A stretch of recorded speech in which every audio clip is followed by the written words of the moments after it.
Tratra ny mpitandro ny filaminana tao Tomasina ny herinandro lasa teo ireo jiolahy telo lahy nanafika mpitondra vola iray saika hividianana sakafom-biby ny 7 Mey lasa teo.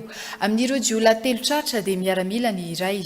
Hatramin'izao tsy mbola nanaiky natao famotorana ity miaramila ity na dia efa nisy aza ny fiantsonana alefan'ireo mpanao fanadihadiana azy. TV Plus Tomasina. Voasambotra ny polisy eto Tomasina tamin'ny herinandro lasa teo.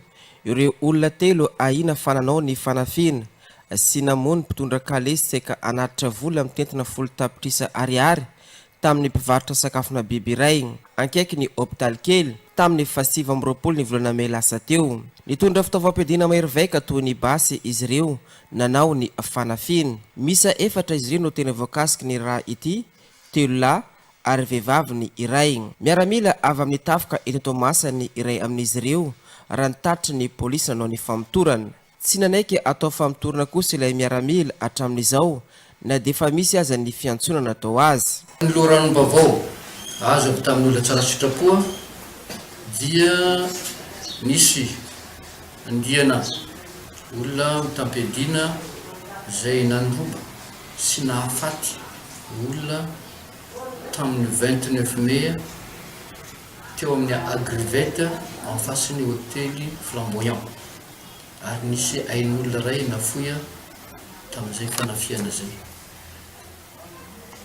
Ka nanao fikaroana zay na mafisy ny loharanom-baovao avy amin'ny tsara sitrapoa ka nazahoana olona anankitelo efatra nazahoana olona anankefatra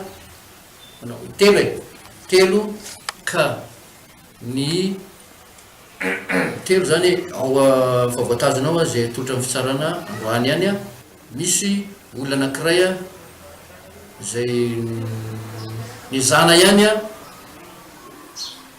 niantso azy saingy tsy tonga mo izy fantatra ina ny antony Bobia ny anarany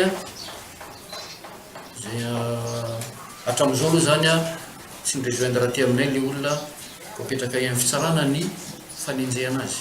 Notazomina eny am-ponja eto Tomasina Vonjimaika avokoa izy telo efa voasambotra ireo taroy ny fampankarana ny raha teo anivo ny fampanoavana ny sabosy lasa teo raha toa ka mbola andrasana kosa ny fisamborana ilay miaramila.